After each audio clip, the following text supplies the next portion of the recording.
Good morning guys. सुबह के 3:30 बज गए हैं और मैं उठ गया हूँ अभी स्टडी करने के लिए। और बोकारो में बारिश हो रही है अभी बाहर, बहुत ज़्यादा तो नहीं, हल्का हल्का बारिश हो रही है। मैं बाहर निकल के देखा तो बारिश हो रही है यहाँ पे बोकारो में। तो बिना किसी देर किए हुए स्टार्ट करते हैं अपनी स्टडी।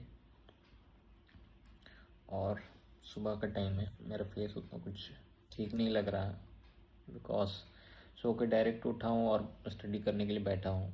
ना ब्रश किया हूँ, ना कुछ किया हूँ, ना फेस धोया हूँ, तो स्लीपी स्लीपी टाइप का भी लग रहा है वैसा। और मैं कैमरा को शायद ऑफ कर देता हूँ, देन स्टडी करता हूँ। ठीक है, let me watch something, wait, कुछ करता हूँ।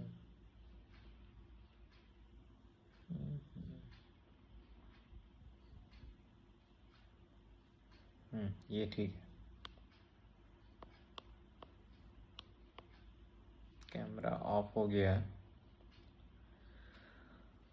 और मैं स्टडी कर सकता हूँ अच्छे से।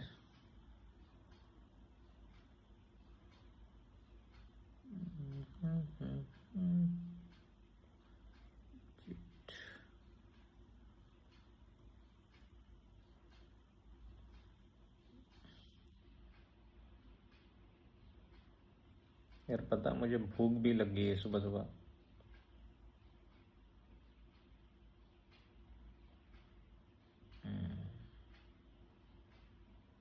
चलो स्टडी करते हैं कैमरा ऑफ करके।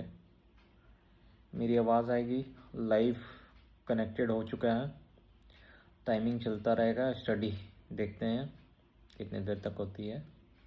ठीक है, और जो भी लाइव में जुड़ेंगे वो मेरे वीडियोस को सपोर्ट करो, लाइक करो।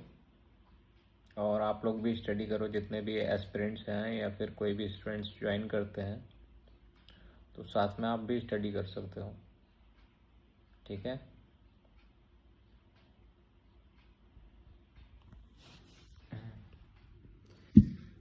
मैंने रख दिया है कैमरा को,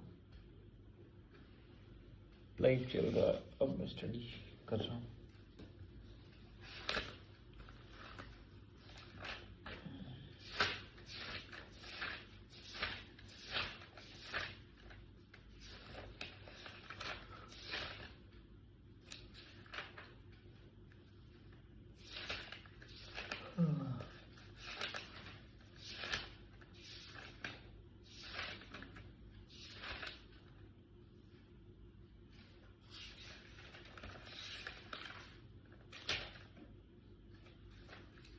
phone is a biggest distraction, इसीलिए जब भी स्टडी कर रहे हो तो फ़ोन को स्टडी करते टाइम खुद से दूर रखो।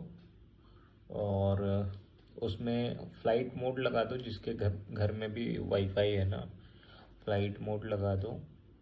एंड सारे एप्लीकेशंस पे रेस्ट्रिक्शन लगा के रखो, ताकि कोई भी मतलब नोटिफिकेशंस वगैरह नहीं आए तुम्हें उस वक्त स्टडी करते टाइम। एंड वाईफाई ऑन रहेगा तुम्हारा, फ्लाइट मोड में है, वाईफाई ऑन रहेगा।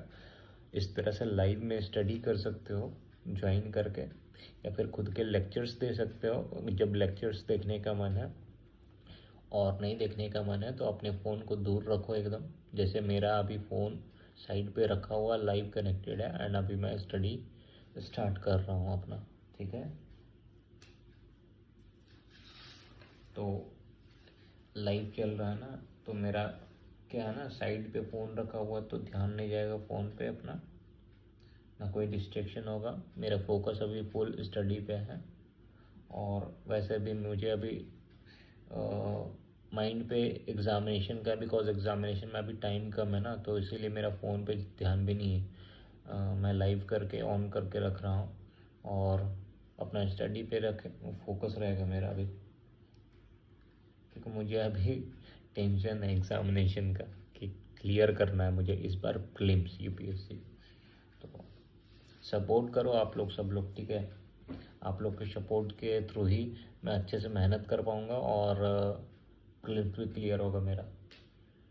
2026 प्रीलिम्स ज़रूर क्लियर हो जाएगा मेरा, और प्री क्लियर होता है तो हिम्मत आ जाएगा फिर मुझे मेंस क्लियर करने के लिए भी।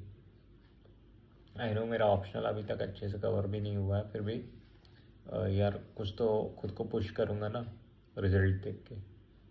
तो that is why I am doing my hard work. And चलो पानी पी लेते हैं एक बोतल। मैं अभी पानी पी रहा हूँ, उसके बाद देखते हैं क्या।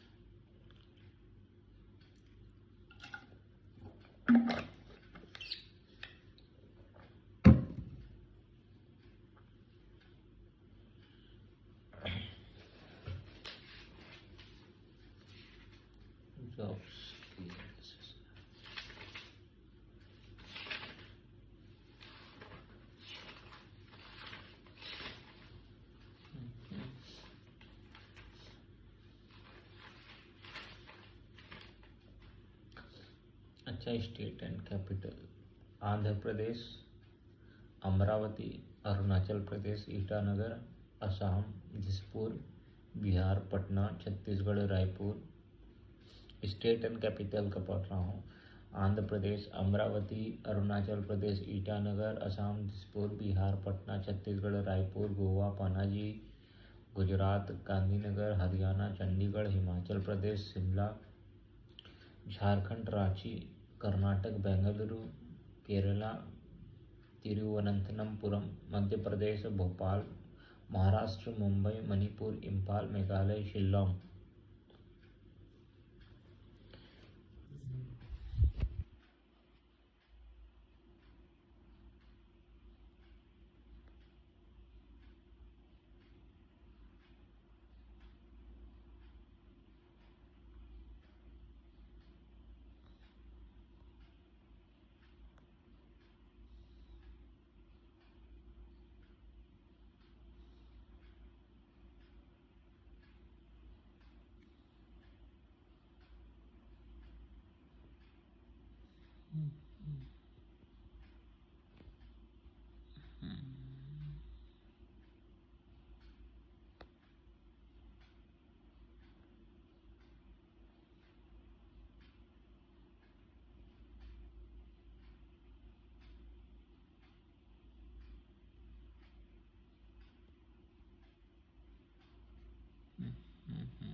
Indian polity.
मैं कैमरा ऑन कर दे रहा हूँ, वरना आप लोगों को लगेगा कोई स्टडी नहीं हो रही है और लाइव में कोई अच्छे से देखेगा भी नहीं।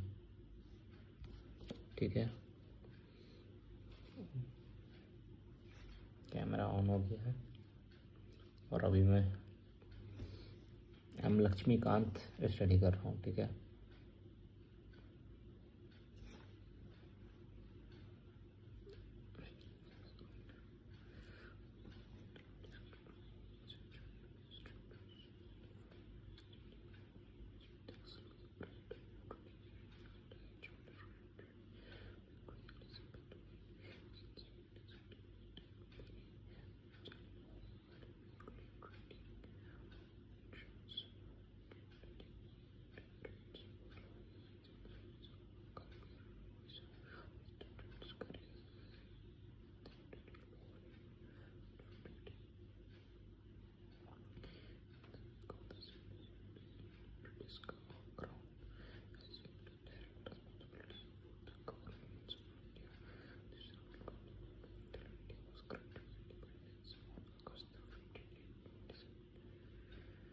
India independence came the need of a constitution as suggested by M.N. Roy, a pioneer of communist movement in India. In 1934, a constituent assembly was formed for this purpose in 1946, and on January 26, 1950, the constitution came into being. However, various features of the Indian constitution in polity have their roots in the British rule.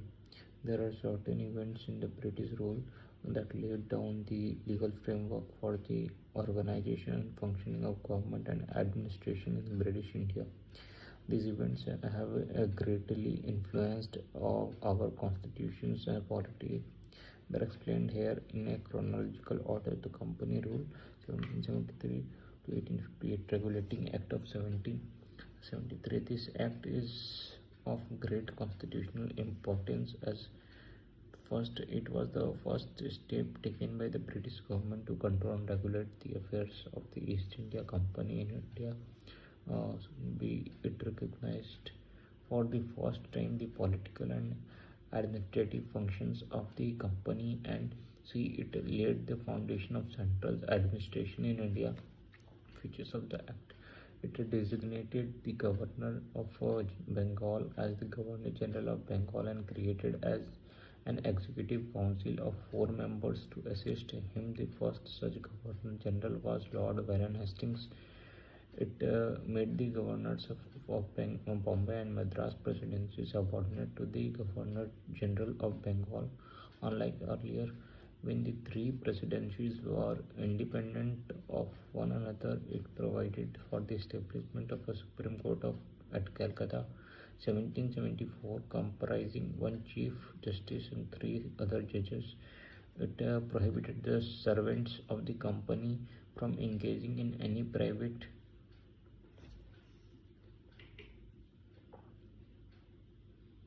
trade or accepting presents or bribes from the natives.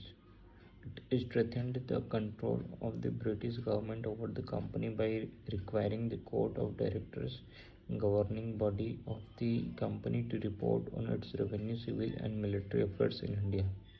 Pitt's India Act of 1784, in a bid to rectify the defects of the Regulating Act of 1773. The British Parliament passed the Amending Act of 1781, also known as the Act of Settlement. The next important act was the Pitt's India Act of 1784. Features of the act: it distinguished between the commercials and political functions of the company. It allowed the Court of Directors to manage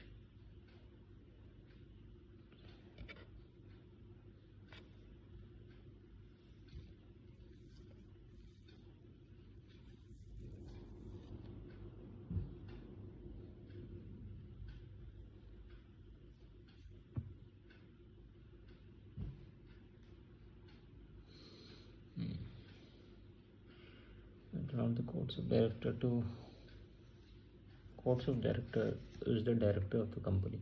So it allows the court of director to manage the commercial affairs, but created a new body called board of control to manage the political affairs. Thus, it established a system of double government. It empowered the board of control to supervise and direct all operations of the civil and the military government or revenues of the British possessions in India.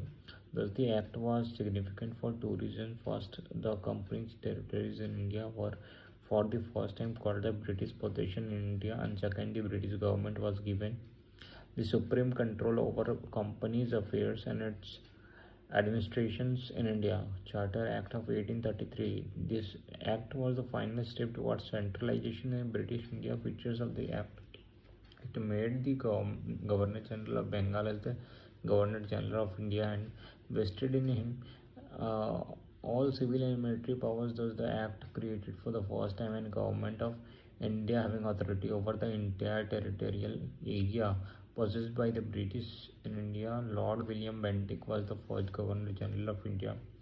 It deprived the Governor of Bengal and Madras of their legislative powers. The Governor General of India was given exclusive legislative power for the entire British India. The laws made under the previous acts were called as regulations, while laws made under this act were called as acts. It ended the activities of the East India Company as a commercial body, which became a purely administrative body. It provided that the company's territories in India were held by it in trust for His Majesty, his heirs and successors.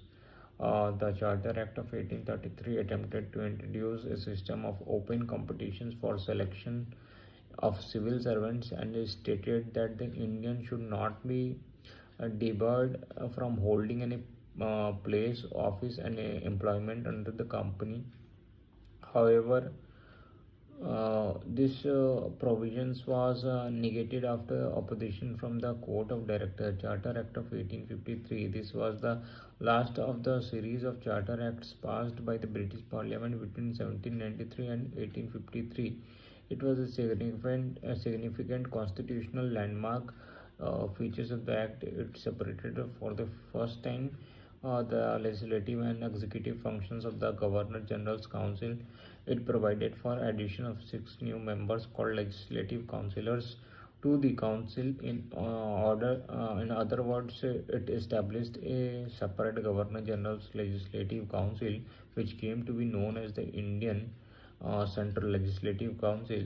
This legislative wing of the council functioned as the mini parliament, adopting the same procedures as the British Parliament. Thus, legislation for the first time was treated as a special functions of the government, requiring a special machinery and a special process.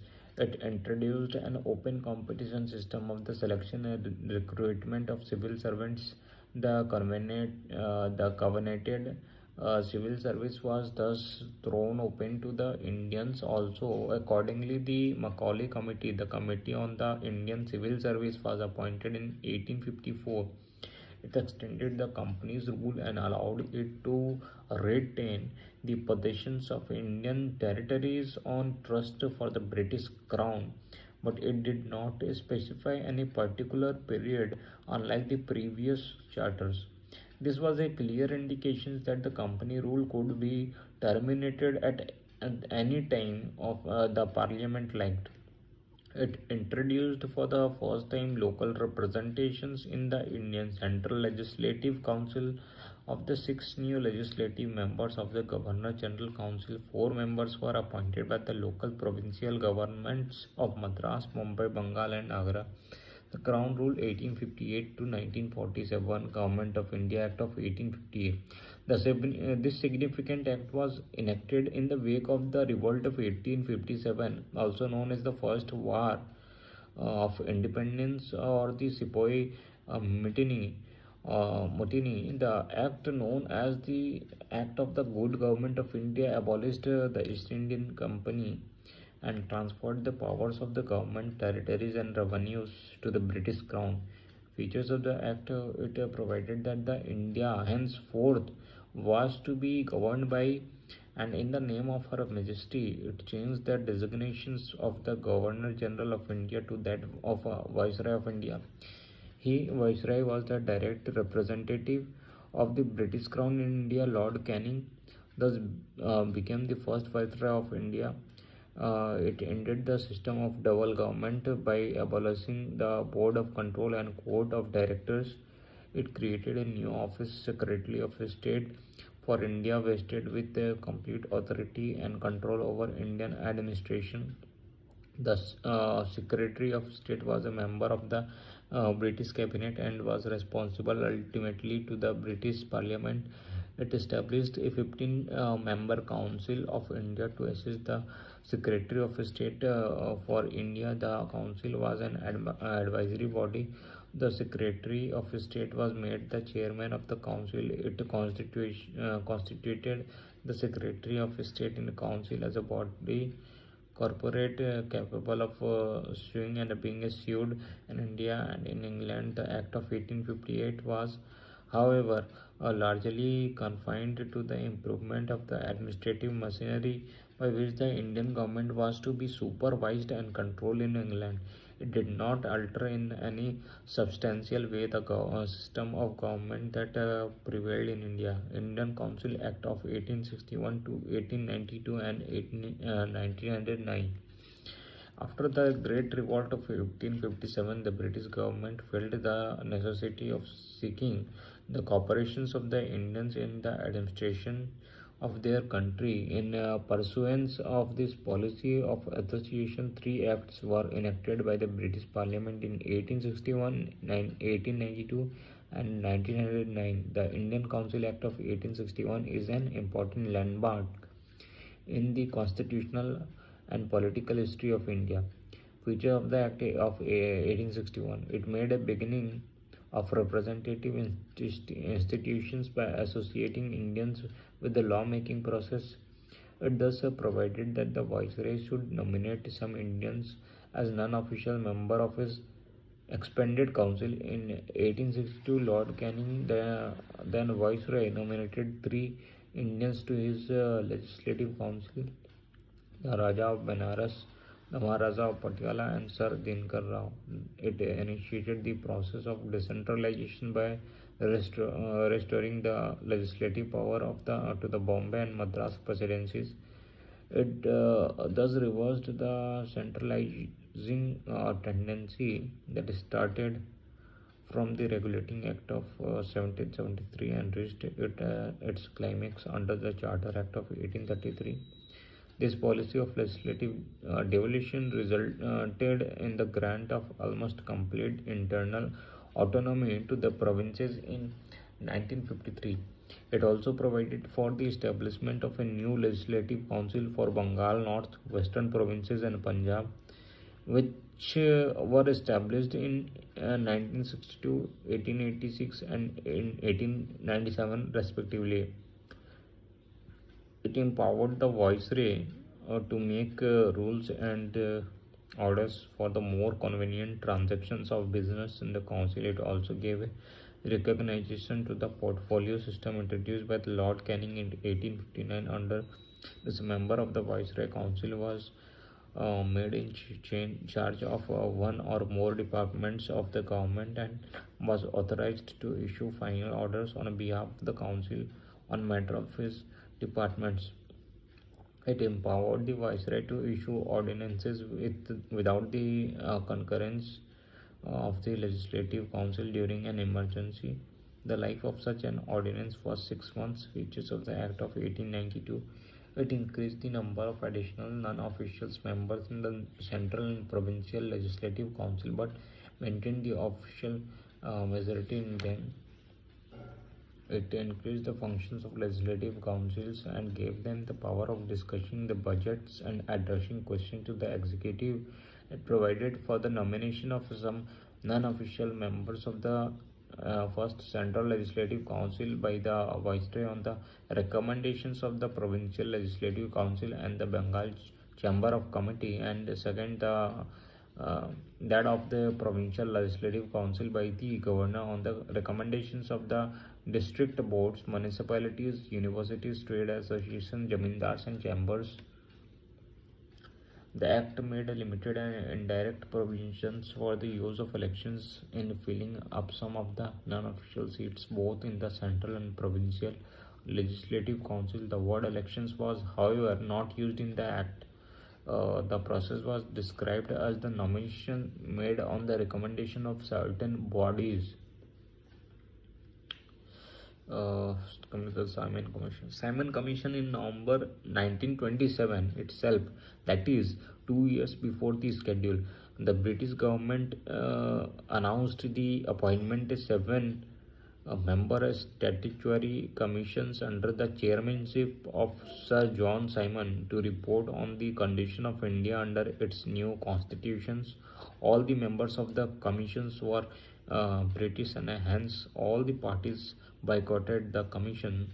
The commission submitted its report in 1930 and recommended the abolition of the diarchy, extension of a responsible government in the provinces, establishment of a federations of British India and princely states, continuations of communal electorate, and so on. To consider the proposals of the commissions, the British government convened 3 round-table conferences of the representatives of the British government, British India, and Indian princely states. On the basis of these discussions, a white paper on constitutional reforms was prepared and submitted for the considerations of the Joint Select Committee of the British Parliament. The recommendation of this committee were incorporated with certain changes in the next Government of India Act of 1935. India Communal Award in August 1932. Ramsay MacDonald, the British Prime Minister, announced a scheme of representation of the minorities which came to be known as the Communal Award. The award not only continued separate electorates for the Muslims, Sikhs, Indian, Christians, Anglo-Indians and Europeans, but also extended it to the depressed classes, scheduled castes. Gandhiji was distressed over the extension of the principle of communal representations to the depressed classes and undertook fast on to death in Iravada jail, Pune, to get the award modified.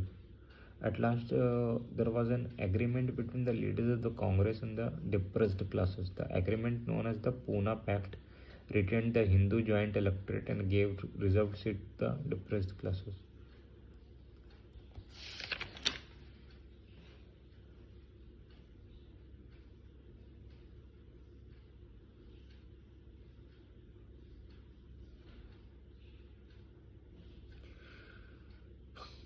Members.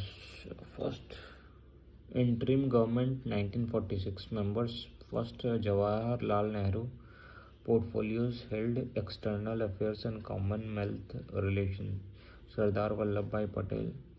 Home, information and broadcasting. Dr. Rajendra Prasad, food and agriculture. Dr. John Mathai, industries and supplies.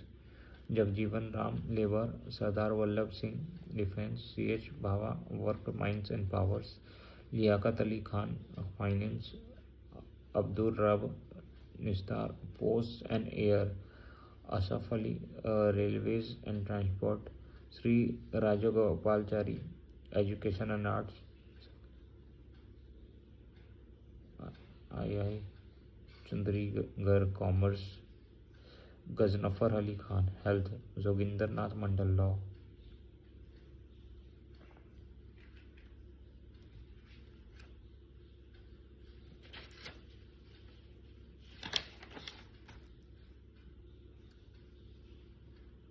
Notes and references.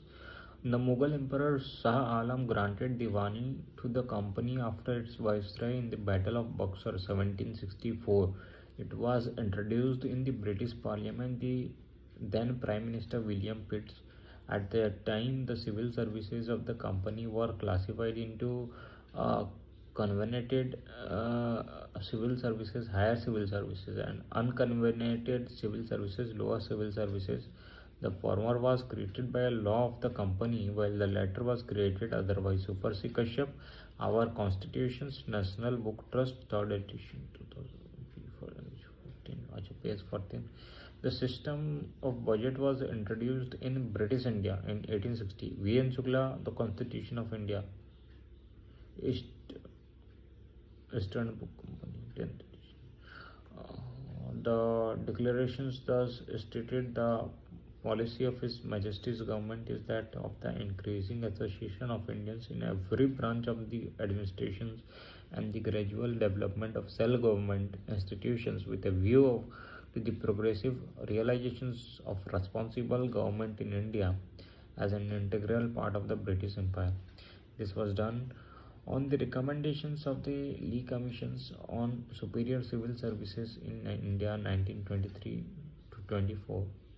The Indian Independence Bill was introduced in the British Parliament on July 4, 1947 and received the Royal Assent on July 18, 1947. The Act came into force on August 15, 1947. The boundaries between the two dominions were determined by a boundary commission headed by Redcliffe. Pakistan included the provinces of West Punjab, Sindh, Balochistan, East Bengal, Northwestern Frontier Province, and the district of Sylhet in Assam. The referendum in the Northwestern Frontier Province and Sylhet was in favor of Pakistan.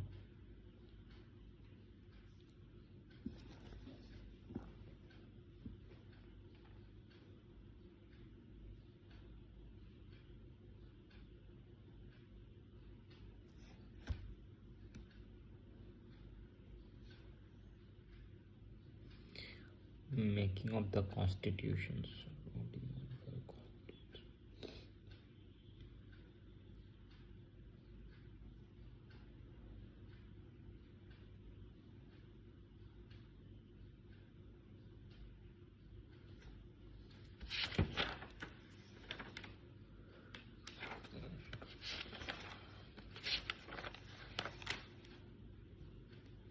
The cabinet missions consisting of 3 members, Lord Patrick Lawrence, Sir Stafford Cripps, and A.V. Alexander, arrived in India on March 24, 1946.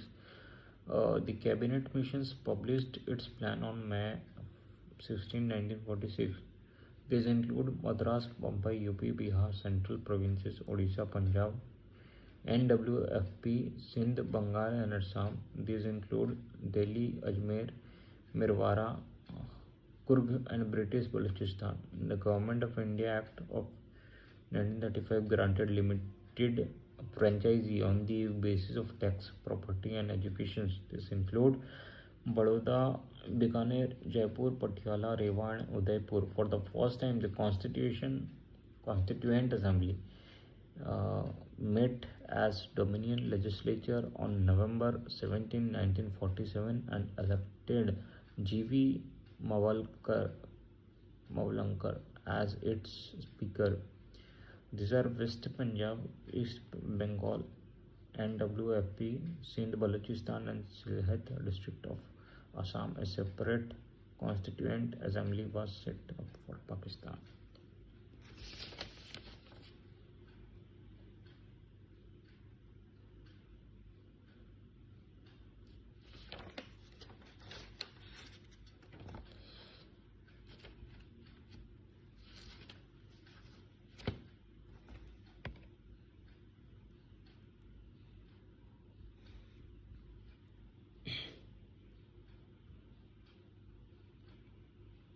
मैंने अभी camera को of किया because मैं जा रहा हूँ brush करने के लिए और कुछ खाऊंगा यार, भूख लग गई है मुझे। लाइव में कनेक्ट रहना, मैं आ रहा हूँ जल्दी।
पानी में बोतल नहीं आ रहा।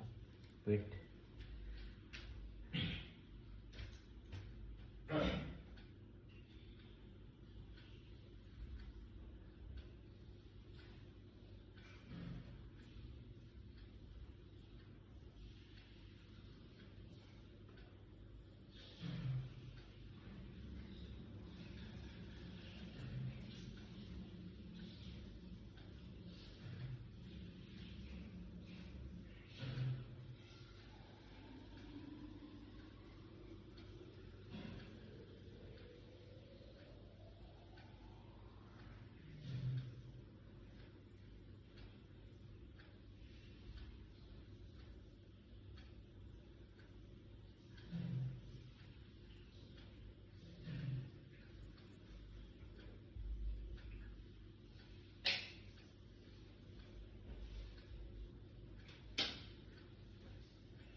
So here guys, I am back with my face.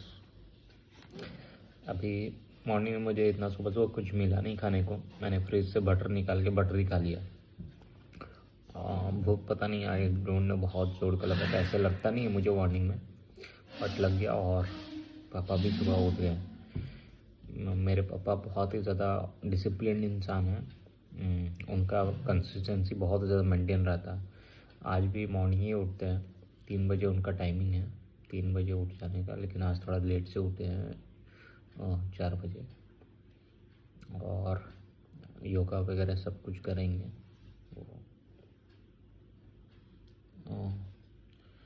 Retired हो गए वो, लेकिन अभी भी मेंटेन सब कुछ। तो स्टडी स्टार्ट करते हैं। Second feature of the Constitution. The Indian Constitution is unique in its contents and spirit, though borrowed from the almost every constitutions of the world. The constitutions of India has several salient features that distinguish it from the constitutions of other countries. It should be noted at the outset that a number of original features of the constitutions as adopted in 1949 have undergone a substantial change on account of several amendments, particularly 7th, 42nd, 44th, 73rd, 74th and 97th amendments.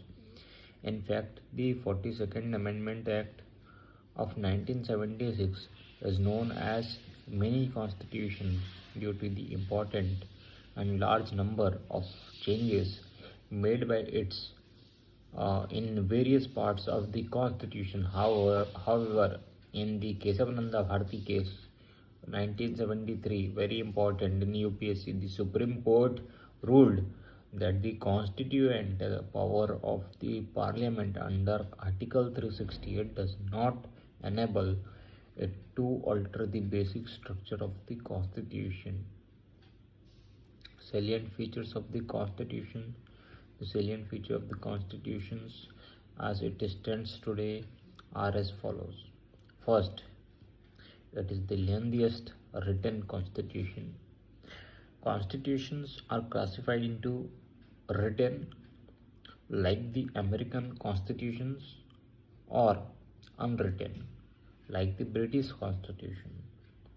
The Constitution of India is the lengthiest of all the written constitutions of the world.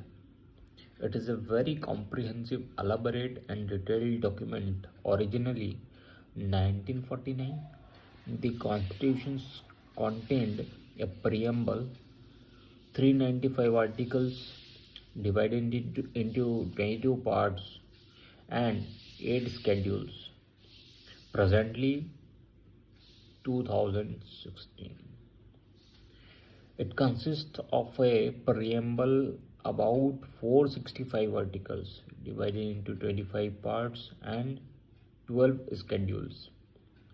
The various amendments carried out since 1951 have deleted about 20 articles and one part 8 and added about 90 articles, 4 parts 4A, 9A, 9B and 14A and 4 schedule 9, 10, 11 and 12. No other constitutions in the world has so many articles and schedules. 4 factors have contributed to the elephantine size of our constitution. They are geographical factors, that is the vastness of the country and its diversity. Historical factors, example the influence of the Government of India Act of 1935, which was bulky single constitutions for both the center and the state except Jammu and Kashmir, dominance of legal luminaries in the Constituent Assembly. The Constitution contains not only the fundamental principles of governance but also detailed administrative provisions for those matters which in other modern democratic countries have been left to the ordinary legislations or established political conventions have also been included in the constitutional document itself in India. Drawn from various sources, the constitutions of India has borrowed most of its provisions from the constitutions of various other countries as well as from the Government of India Act of 1935. Dr. B.R. Ambedkar proudly acclaimed that the Constitution of India has been framed after ransacking all the known constitutions of world. The structural part of the Constitution is to a large extent derived from the Government of India Act of 1935. The philosophical part of the Constitution, the fundamental rights and the directive principles of a state policy, derive their inspirations from the American and Irish constitutions, respectively. The political part of the Constitution, the principle of cabinet government and the relations between the executive and the legislature have been largely drawn from the British Constitution. The other provisions of the Constitution have been drawn from the Constitution of Canada, Australia, Germany, USSR, now Russia, France, South Africa, Japan, and so on. The most profound influence and material source of the Constitution is the Government of India Act 1935. The federal scheme, judiciary, governors, emergency powers, the Public Service Commission, and most of the administrative details are drawn from this act. More than half of the provisions of constitutions are identical or bear a close resemblance to Act of 1935.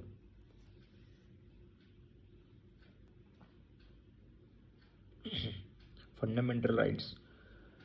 Part 3 of the Indian Constitution guarantees 6 fundamental rights to all the citizens: a right to equality, Article 14 to 18, a right to freedom, Article 19 to 22, a right against exploitations, Article 23 to 24, a right to freedom of religion, Articles 25 to 28, cultural and educational rights, Articles 29 to 30, and right to constitutional remedies, Article 32.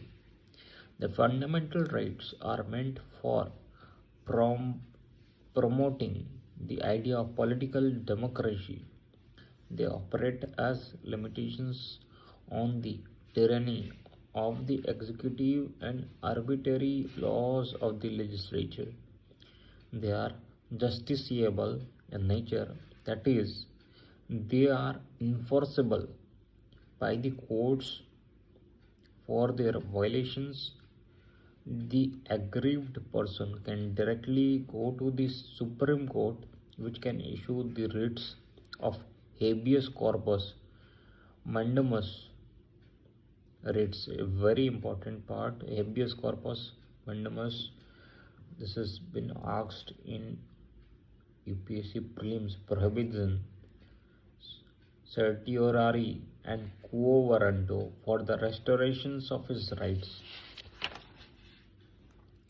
However, the fundamental rights are not absolute and subject to reasonable restriction. Further, they are not sacrosanct and can be curtailed or repealed by the Parliament through a constitutional amendment act. They can also be suspended during the operations of national emergency, except the rights guaranteed by Article 20 and 21.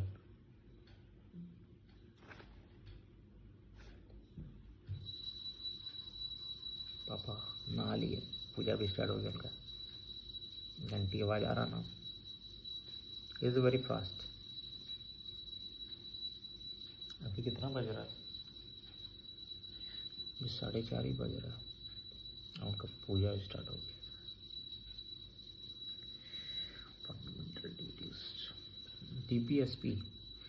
According to Dr. B.R. Ambedkar, the directive principle of state policy is a novel feature of the Indian Constitution. They are enumerated in a part of 4 of the Constitutions. They can be classified into 3 broad categories: socialistic, Gandhian, and liberal intellectual. The directive principles are meant for promoting the ideal of social and economic democracy. They seek to establish a welfare state in India. However, unlike the fundamental rights, the directives are non-justiciable in nature. That is, they are non-enforceable by the courts for their violations. Yet the Constitution itself declares that these principles are fundamental in the governance of the country, and it shall be the duty of the state to apply these principles in making laws. Hence, they impose a moral obligations on the state authorities for their applications, but the real force sanctions behind them is a political, that is public opinion. In the Minerva Mills case, 1980, the Supreme Court held that the Indian Constitution is founded on the bedrock of the balance between the fundamental rights and the directive principles. Fundamental duties.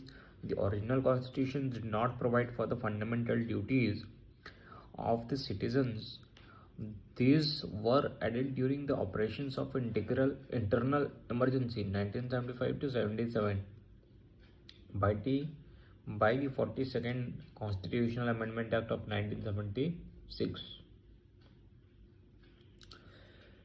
On the recommendations of the SHUBHAM Singh Committee, the 86th Constitutional Amendment Act of 2002 added one more fundamental duty. The Part 4A of the Constitution, which consists of only one Article 51A, specifies the 11 fundamental duties: to respect the Constitution, national flag, and national anthem; to protect the sovereignty and unity and integrity of the country; to promote the spirit of common brotherhood amongst all the people; to preserve the rich heritage of our composite culture, and so on. The fundamental duties serve as a reminder to citizens that while enjoying their rights, they have also to be quite conscious of duties they owe to their country, their society, and to their fellow citizens. However, like the directive principle, the duties are also non-justiciable in nature. Universal adult franchise, single citizenship.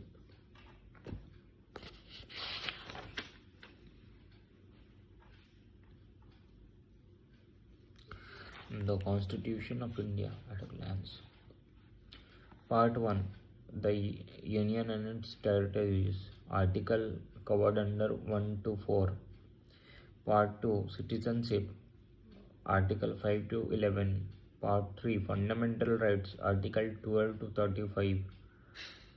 Part 4 Directive Principle of State Policy, Article 36 to 51.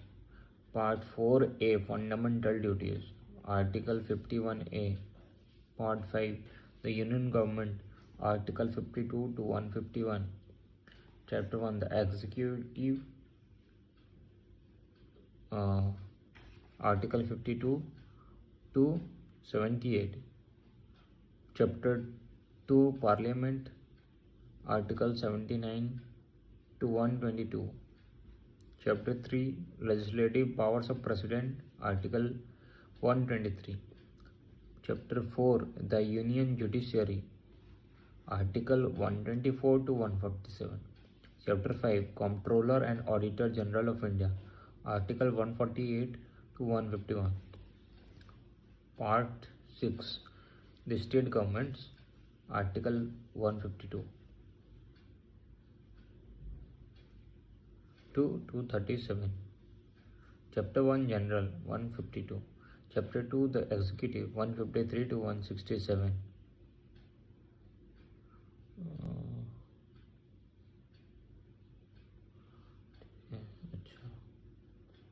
अलग अलग chapter है इस part में भी. और part 7 the state in part B of the first schedule deleted, article 238 deleted हो गया. Part 8 the union territories 239 to 242. Part 9 the panchayats, article 243 to 243 0.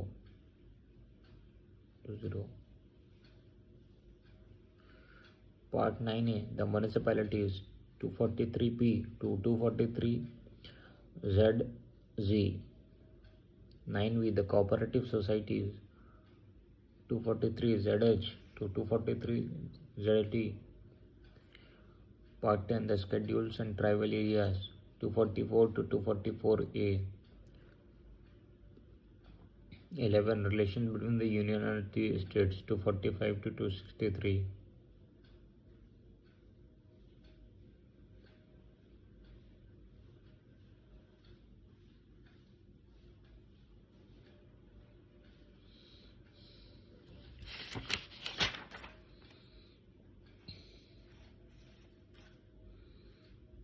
Article 1 deals with name and territory of the Union. Article 3 Formation of new states and alterations of areas, boundaries of or names of existing states. Article 13 deals with law in consistence with or in derogations of the fundamental rights. Article 14 deals with equality before law. Article 16 equality of opportunity in matters of public employment. Article 17 abolition in untouchability. Article 17 deals with abolition of untouchability. 19 protection of certain rights regarding freedom of speech, etc.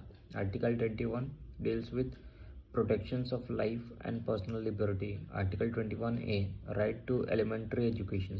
Article 25 freedom of conscience and free professions, practice and propagations of religion. Article 30 right of minorities to establish and administer educational institutions. 31C saving of laws giving effect to certain directive principles.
The American Constitution was the first to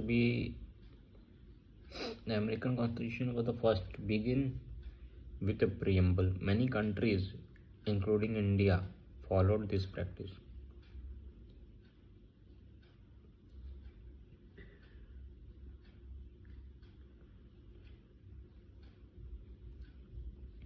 The term preamble refers to the introductions or preface to the Constitution.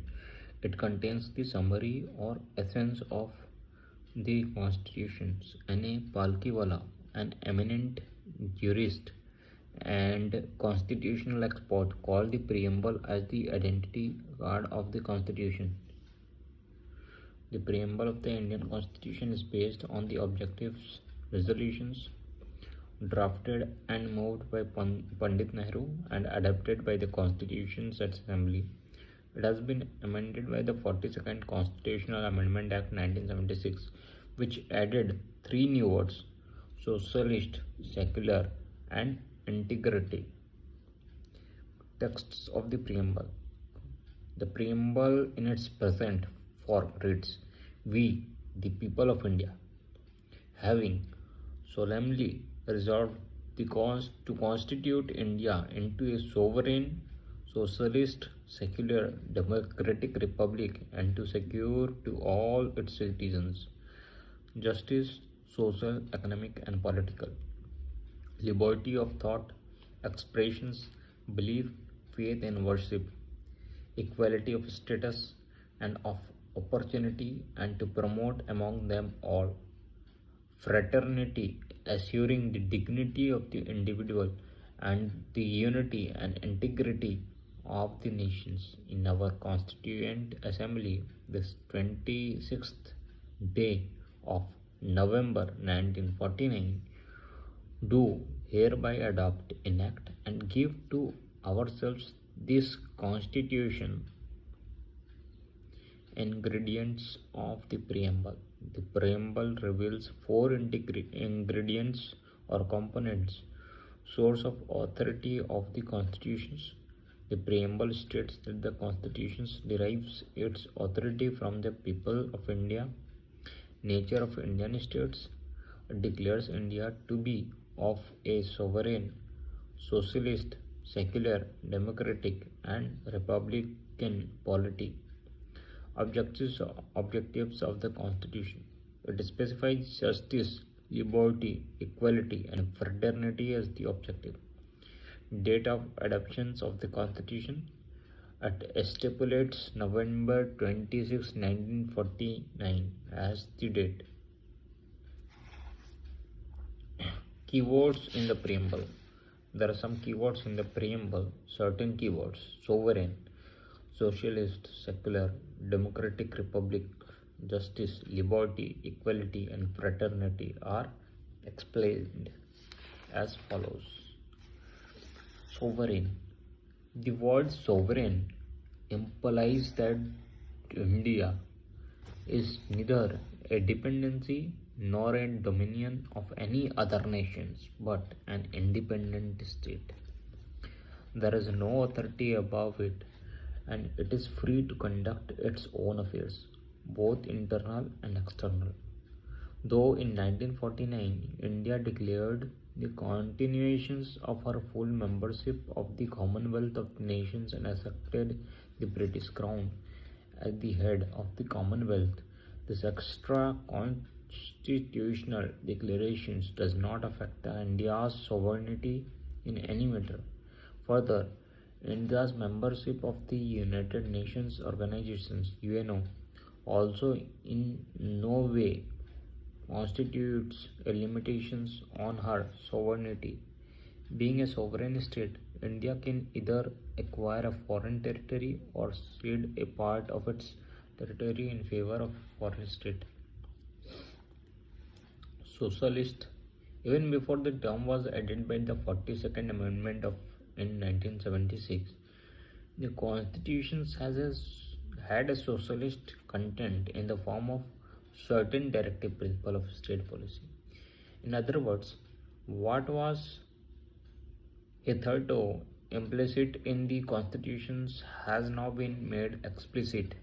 Moreover, the Congress party itself adopted a resolution to establish a socialist pattern of India, a society, and its Avadi session as early as in 1955 and took measures accordingly.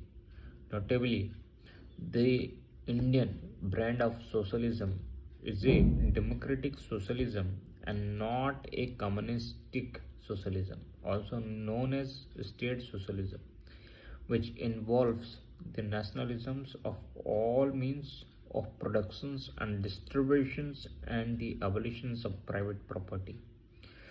Democratic socialisms, on the other hand, holds faith in a mixed economy where both public and private sectors coexist side by side. As the Supreme Court says, democratic socialism aims to end poverty, ignorance, disease, and inequality of opportunity.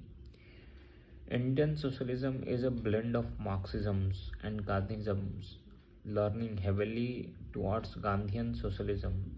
The new economic policy 1991 of liberalizations, privatizations, and globalization has, however, diluted the socialist credentials of the Indian state. Secular. The term secular too was added by the 42nd Constitutional Amendment Act of 1976.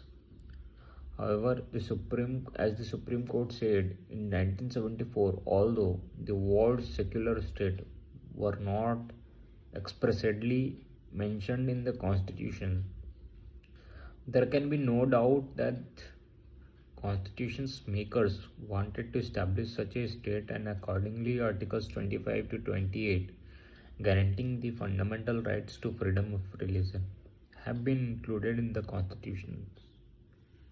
The Indian Constitution embodies the positive concept of secularism, that is, all religions in our country, irrespective of their strength, have the same status and support from the state. A democratic polity, as stipulated in the preamble, is based on the doctrine of popular sovereignty, that is, possessions of supreme power by the people. Democracy is of two types: direct democracy and second is indirect democracy. In direct democracy, the people exercise their supreme power directly, as in the case of Switzerland. There are four devices of direct democracy, namely a referendum, initiative, recall, and plebiscite. In indirect democracy, on the other hand, the representatives elected by the people exercise the supreme power and thus carry on the government and make the laws. This type of democracy, also known as representative democracy, is of two kinds: parliamentary and presidential. The Indian Constitution provides for representative parliamentary democracy, under which the executive is responsible to the legislature for all its policies and actions. Universal adult franchise, periodic elections, rule of law, independence of judiciary, and absence of discrimination on certain grounds are the manifestations of the democratic charter of the Indian polity. The term democratic is used in the preamble in the broader sense, embracing not only political democracy but also social and economic democracy. This dimension was stressed by Dr. Ambedkar in his concluding speech in the Constitution Assembly on November 25, 1949 in the following way.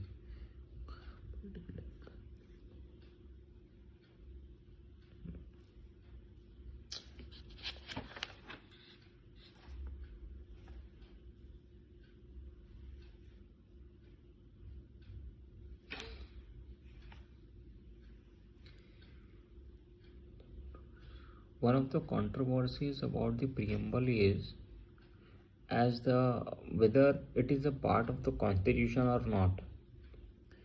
In the Beriberi Union case 1960, the Supreme Court said that the preamble shows the general purposes behind the several provisions in the constitution and is thus a key to the minds of the makers of the constitutions. Further, where the terms used in any article are ambiguous or capable of more than one meaning, some assistance at interpretations may be taken from the objectives enshrined in the preamble. Despite this recognitions of the significance of the preamble, the Supreme Court specifically opinioned that preamble is not a part of the constitution. In the Kesavananda Bharti case 1973, the Supreme Court rejected the earlier opinion and held that preamble is a part of the constitution.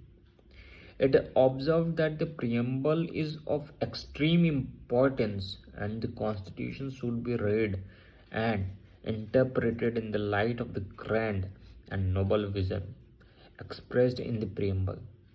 In the LIC of India case 1995 also, the Supreme Court again held that the preamble is an integral part of the constitution.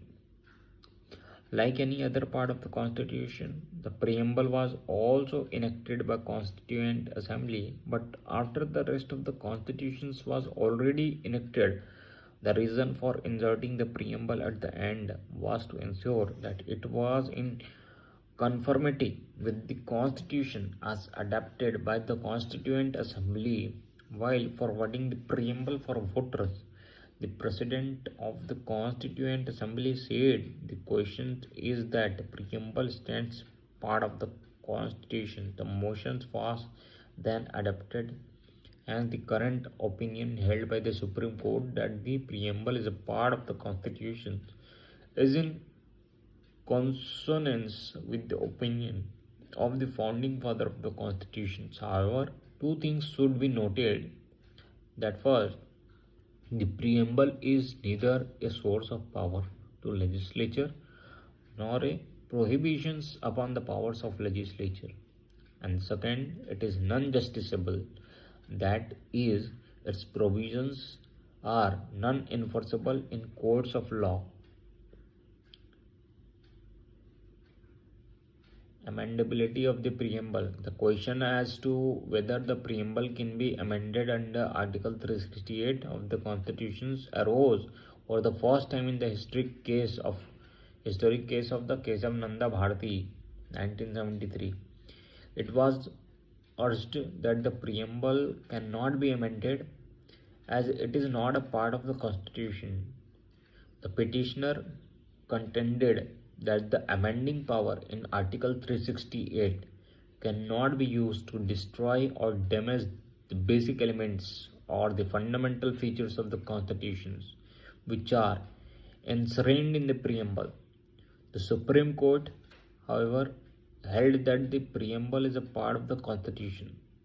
The court stated that the opinion tendered by it in the Beriberi Union 1960 in this regard was wrong and held that the preamble can be amended, subject to the condition that no amendment is done to the basic features.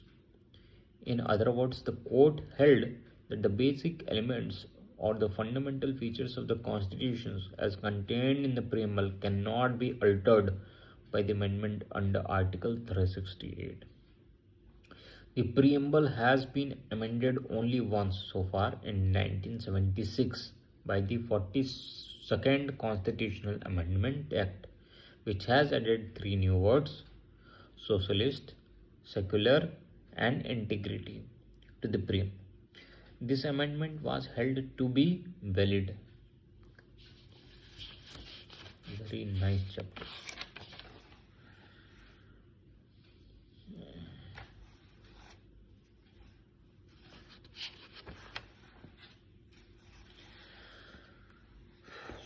revised 4 chapters in the morning of Indian polity. I'm Lakshmikant.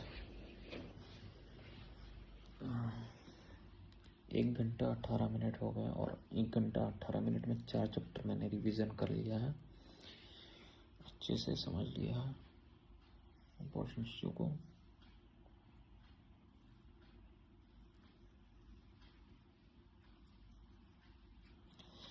अभी तक live में कोई connected नहीं हुआ, लेकिन live जब भी कोई मेरा देखो तो मुझे सपोर्ट ज़रूर करना please. It's a request, support me, my channel to grow,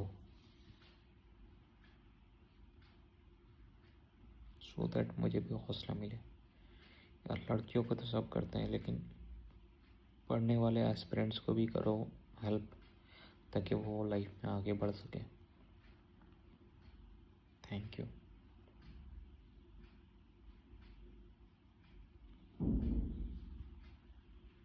live को यहीं पे एंड करते हैं। फ़ोन हो गया हीट, फ़ोन को लगाएंगे चार्ज में, एंड मैं अभी कुछ और स्टडी करने जा रहा हूँ। चलो bye, thanks for watching live.